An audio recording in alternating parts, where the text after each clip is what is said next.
Good evening. Good evening. Once again, it is a true blessing, isn't it, that we can gather together. We can sing such wonderful songs. Hold to God's unchanging hand, and what a blessing that is to have that promise from God that we may be able to look towards Him and know that He is the God of yesterday, today, and forever. He is the God who is our God, who is unchanging and unwavering in His love for us and His commitment to us through His Word and through His sacrifice. Now, over the last several weeks here on Sunday evenings, and we won't have a PowerPoint this evening. It was messing up for some reason, having a problem with it, so I did a little bit more detailed handout if you have that.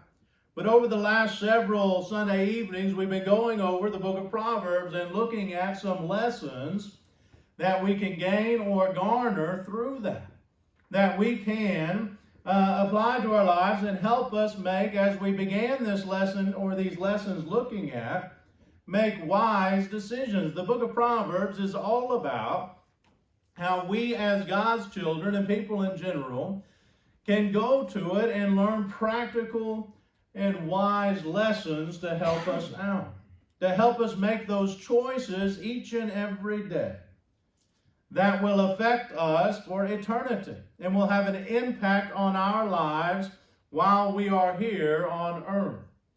And so today we're going to finish up that series on Proverbs by looking at the title of our lesson today, Wisdom in Choosing a Mate. Here in Ramona, at the church here, we are quite unique compared to many congregations. More often than not, children, those who aren't married here, outnumber those of us who are. And we're in that unique situation. And as I was looking through the different lessons from Proverbs we can learn and we can look at, I found a number of great lessons we can gain and can be learned through the book of Proverbs about choosing a mate or a spouse wisely, and the type of choices that need to be made when looking for someone who will help you get to heaven. And those of us who are married, those of us who know what it takes, can take these lessons and help those of our young people in the decisions that they will be making. And so with that in mind, we're going to look at our lesson this evening on wise choices in choosing a mate or a spouse. Now, we're going to take the bulk of our lesson from Proverbs chapter 31 there, and verses 10 through 31, oftentimes called the virtuous wife or the good wife. And there are some interesting tidbits about that particular section there in the very last chapter of the book of Proverbs. And in that section, verses 10 through 31 in particular, one, we find that it is actually King Lemuel and not Solomon who has written this. But more than that, it's actually King Lemuel's mother. It's his mother who has given him advice, and it's her advice, her Proverbs, if you will, that he is writing down for us to have for eternity. The lessons therein from the virtuous woman and even how to be a good leader are King Lemuel's mom's wisdom. So though we usually have the wisdom that comes from Solomon within these and other men, this is a time where we see a woman's wisdom here. Also, what we see in these particular verses, these 22 verses or so, is that they are an acrostic poem. What I mean by that is that each one of the verses begins and is in order with the Hebrew alphabet. We see this in Psalm 119, where each one of those sections, all 22 sections, as there's no vowels in the Hebrew language, each of the 22 sections start with the corresponding Hebrew letter. And here we see each, and the reason why there's 22 verses here is because each verse starts of this poem with one of the Hebrew letters or the Hebrew alphabet. And so right there we see God's hand in this once again. We see God's ability to use man and to make some amazing and most challenging of all things that man oftentimes struggle with. I used to say, or I think I mentioned it before one time, one of the most wise men I've ever known, Artemis Nichols, when it came to just pure information and biblical information, he tried to mimic this section, if you will, or Psalm 119, and he wrote a sermon based on the alphabet. It took him 22 years. So it's not an easy task for man to do, but God has done it more than once. So as we look at this, one of the things we find is there are some characteristics in Proverbs chapter 31 there, verses 10 and following, that are given to us and teach us those characteristics we need to look for, or people need to look for when they are looking for a spouse that God deems as good for them and will help them get to heaven. The first characteristic that I want us to think about, and the most important really, is we see that they need to be one who fears the Lord. One who fears the Lord. In Proverbs 31 and verse 30 we read there, charm is deceitful and beauty is vain, but a woman who fears the Lord is to be praised. This verse points out two powerful realities, doesn't it? By that I mean physical beauty rarely sheds light on a person's character. When we look at something, very rarely can we look at somebody and determine who they are, the type of person they are, and the character they have, simply by their physical attributes. Now, are there other things that can give us insight by their appearance? Sure. But when it comes to just our physical body and the way God made us and things of that nature, it's hard to tell the spiritual makeup of somebody. In fact, I would say it's impossible to tell the spiritual makeup of somebody just by looking at them, just by examining their face and their body from a physical standpoint. Think of all the models and think of all the actors and actresses and all the quote-unquote pretty people of the world. Those who are in magazines and those who are 9 times out of 10 actually photoshopped to look the way they look and all the things that go with that. Think about them, and how many of those people do you think truly fears the Lord? How many of them, and we've seen a lot of the craziness over the last few years from that particular area in their lack of morals and things of that nature, how many people do you think, just because they look pretty and things like that, that they actually fear the Lord? The reality is, as we see from here, fearing the Lord is far more valuable in what we look for as a characteristic in someone instead of just their appearance. That brings me to the second reality. When seeking a spouse, we must understand the importance of finding someone who shows their faith and love for God. A lot of people talk about it, don't they? A lot of people will mention or call themselves Christians. Very rarely do you go to a funeral and do you hear of someone and they talk about their life in such a way that they were truly remembering who they were. I can't tell you how many people I've gone to funerals where they were drunkards and womanizers and all these kinds of things, and they're talked about as if they were the most spiritually minded person in the world. That they're definitely one in heaven and that everything about them was roses and everything was great.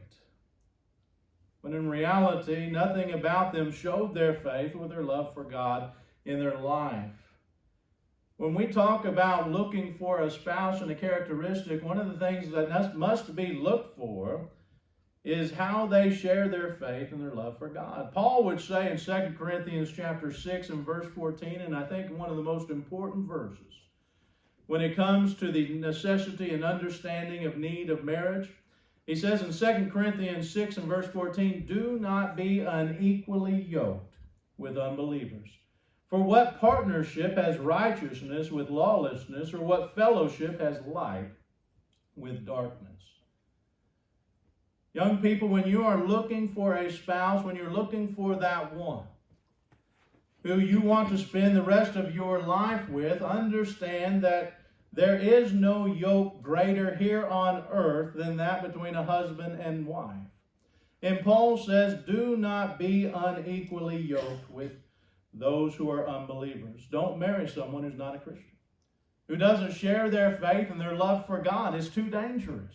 There are too many pitfalls. There are too many dangers that come from that. Far too many people, because they married the wrong person, who once were faithful, fell away from God. Fell away from all the things they had been taught, all the things they knew.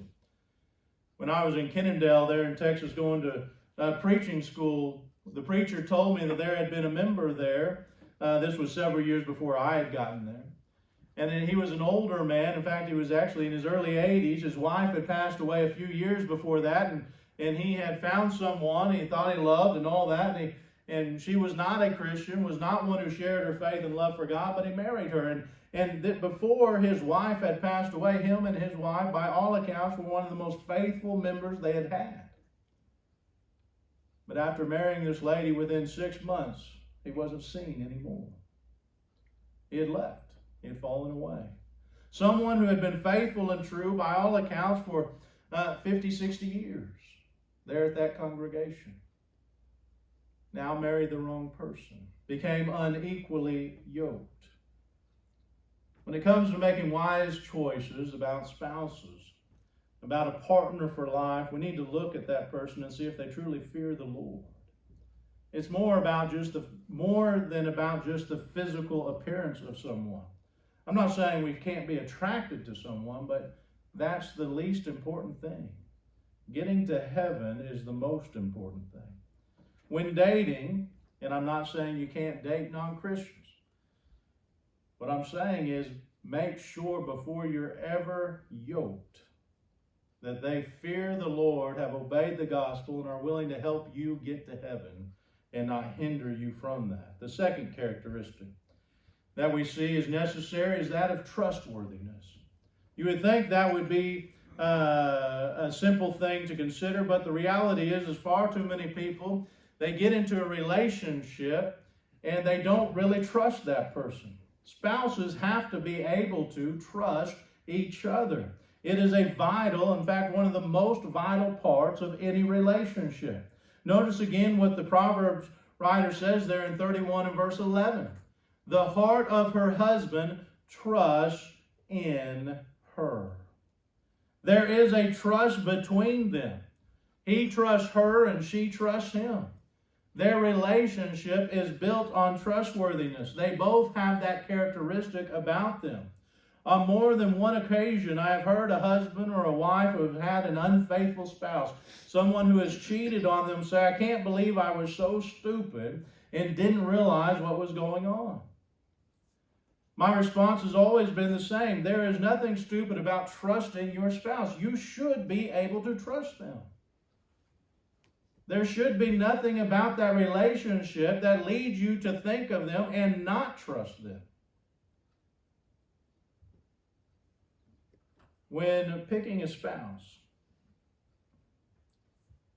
no couple can survive if they're constantly wondering if their spouse is trustworthy. Now, are you going to have ups and downs? Are you going to have those things that might challenge some trustworthiness from time to time? Some little things here or there, and then can there be some major things? Sure. But understand this, trust is vital. That brings me to what the proverb writer would write in Proverbs chapter 2, verses 12 through 19. If you have your Bible, go ahead and turn there. I think it's important that we look at what's being said here concerning this reality. In Proverbs chapter 2, starting in verse 12, notice what it begins by talking about. There we see, of course, Solomon talking to his son. He says, delivering you from the way of evil, from men of perverted speech, who forsake the paths of uprightness to walk in the ways of darkness, who rejoice in doing evil and delight in the perverseness of evil, men whose paths are crooked and who are devious in their ways. Right after talking about beware of these evil companions, he says this in verses 16 through 19. So you will be delivered from the forbidden woman, from the adulteress with her smooth works, who forsakes the companion of her youth and forgets the covenant of her God. For her house sinks down to death, and her paths to the departed. None who go to her come back, nor do they regain the paths of life. What does talking about being aware and cautious and picking the right companions and not the evil companions, how does that prepare you in making good decisions about who you're going to spend your life with?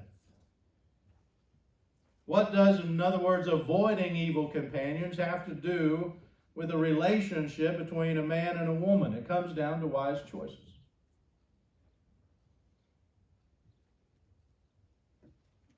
We're going to have friends, companions, long before we ever find that one that we want to spend the rest of our lives with. And the proverb writer here is saying, listen, the more you learn to choose your friends wisely and who you spend your time with, as we talked about last week and several weeks in the past, the more wise decisions you make based on who you surround yourself with will help you when it comes to choosing a spouse. It's about choices. Choosing good companions, wise friends will help you as well avoid a bad spouse. Now, don't get me wrong. You can't predict whether a person is going to stay trustworthy. People do have freedom of choice. You might marry them and they might be the most faithful and trustworthy person when you meet them, when you date them, and then when you give your vows before God and are bound to them. And something might happen that triggers or takes place that they fall away and become unfaithful. In fact, we see that basically in 1 Corinthians 7, verse 15. Where Paul says, listen, if you find yourself in that situation and the unfaithful is trying to pull you away, understand you are a slave to God, not your spouse. Don't get sucked into sin just because of them, in other words. Just because you're married to them. Can those situations take place? Sure. However, if you put in the time to know the right type of person, and you put in the effort to make sure they are and have a trustworthy characteristic about them, the likelihood of this happening is far less, isn't it? The likelihood, if you choose someone who can be trusted, whom you can put your hopes, your dreams, your pains, your comforts, your ups and your downs, who will help you get through all that, if you put your trust in them and you can receive that trust back, the likelihood is they are going to help you get to heaven. Thirdly, it sounds simple, but they need to be kind. When looking for a spouse, one must look and determine if they are nice or not. Too often, people get caught up in the bad boy or the bad girl image. That quote-unquote excitement that comes from the unknown, but the reality is those people never make for good relationships. They certainly don't make for lifelong relationships. When looking for a spouse, look for someone who is kind. In Proverbs 31 and verse 20, again we read, she opens her hand to the poor and reaches out her hands to the needy. You go down a few verses to verse 27, we read this, she looks well to the ways of her household and does not eat the bread of idleness. She's always willing to help, to kindly be there and do what is needed. Notice kindness isn't based just on how one speaks to you, but how they show themselves to be. It's one thing to say all the kind things. It's another to back them up in action. A kind person not only says things that are kind, but they are kind.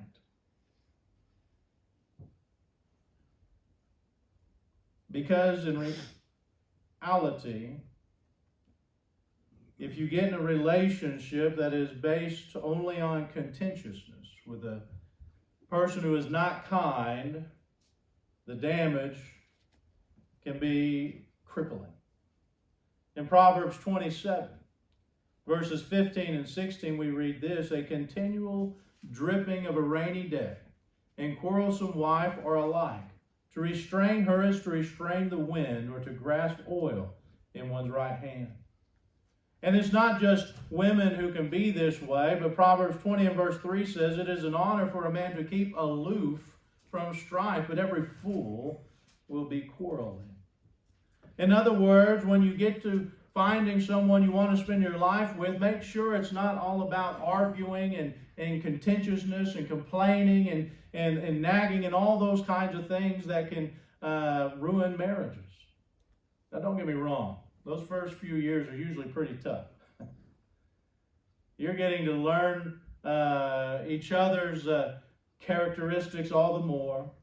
She might not put on the toothpaste just like you like it, or the cap, or whatever the case may be. There's going to be lots of challenges, lots of ups and downs. But kindness goes a long ways during those times. If you've picked someone who is kind, if you pick someone who is willing to fight for gentleness and rightness and for you, that is a lasting characteristic that will build your relationship. Lastly, the great characteristic that's needed is a respectable behavior. What do I mean by that? How others perceive your spouse can have a vital impact on your life. How others perceive the one you want to spend your life with and choose to spend your life with, that will have an impact on you. Proverbs 31 again, verses 11 and 12 says, the heart of her husband trusts in her, and he will have no lack of gain. She does him good and not harm all the days of her life. Notice the reaction to that, or the respect she has for her husband and the respectful behavior she has. Notice the impact it has on his life in verse 23. Her husband is known in the gates when he sits among the elders of the land.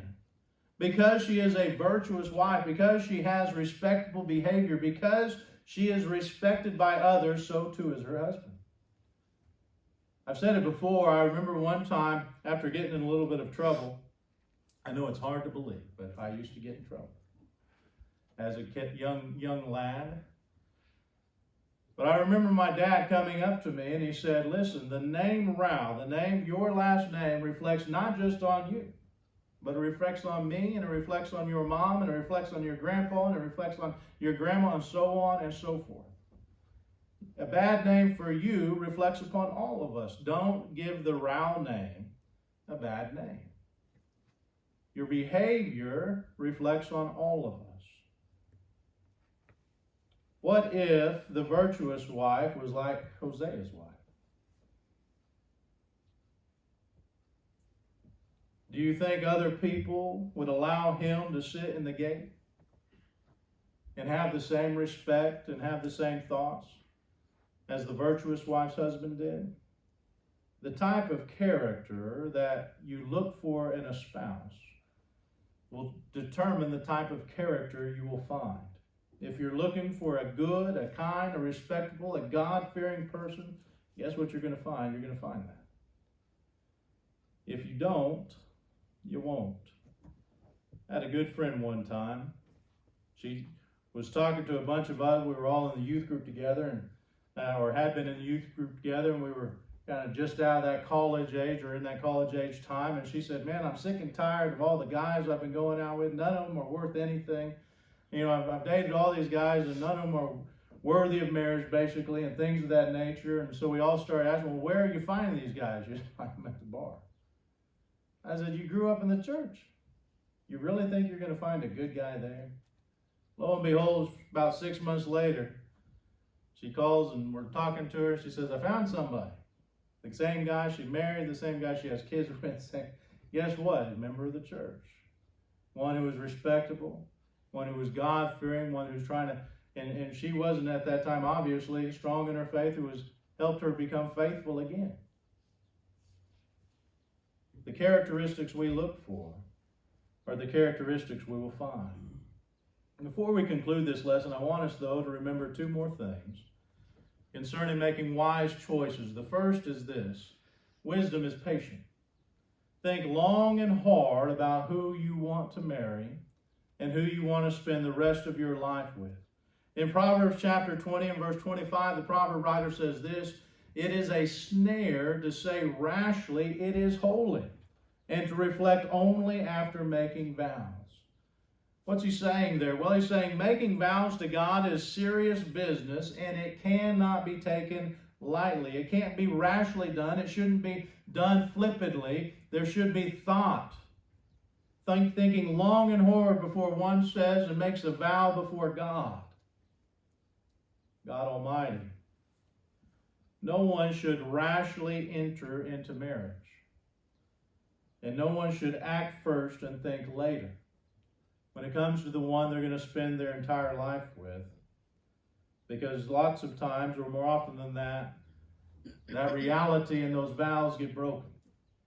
And that marriage doesn't last. King Solomon is a great illustration of how many bad marriages can bring one to unfaithfulness, isn't it? How not taking time to recognize and see what he was doing would damage his soul for eternity. Now, obviously, there's no such thing as being 100% sure that a relationship is going to be great and everything's going to be smooth and everything's going to be perfect and all those kind of things. But if we think biblically and the time is spent, wisdom is taking time to make right decisions. If time is spent, then the chances of that relationship being successful grow exceedingly. Lastly, cherish what is good. In other words, know what you have when you have it. There is that old proverb, not in the book of Proverbs, but it says, appreciate a good thing when you see it. In Proverbs 31 and verse 10, we read this, remember, as this section starts out, an excellent wife who can find? She is far more precious than jewels. Now, I don't think the writer here, or King Lemuel's mother, is saying that a good woman is hard to find. He's saying a lot of times you don't look in the right places for her. You don't see the characteristics that are needed, but what I want us to notice here is that she is far more precious than jewels. When one takes the time to properly seek out the characteristics in a spouse and a mate that will help them get to heaven, that you can help your mate get to heaven, what you will find and what you will see is that they are far more valuable than anything in this world. When you start dating someone that is open to the truth of God's Word and recognizes that, don't lose them. Proverbs 18:22 says, he who finds a wife finds a good thing and obtains favor from the Lord. If you go to the next chapter, in chapter 19, verse 14, it says, house and wealth are inherited from fathers, but a prudent wife is from the Lord. What do we take from this? We take this, that when you find someone who has the characteristics and is what they are supposed to be from a biblical perspective, one who's going to help you get to heaven, then cherish them, don't lose them. Do whatever it takes to make them a part of your life. When that right person comes along, don't let them slip away. And if you don't let them slip away, make sure they never forget how special they are to you, because God gifted them to you. Remember what it says there in chapter 19 and 14. A prudent wife is from the Lord. The same goes for a good, prudent husband. They are a gift from God, from Him to you.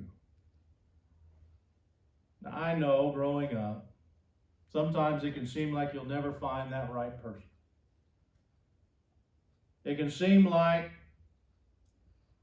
that it's not happening on my time scale, my timetable. But I can guarantee you this. If we rush and try to establish that which isn't biblically sound and which isn't good for us from a biblical perspective in a relationship, that will lead us to poor choices and making poor decisions.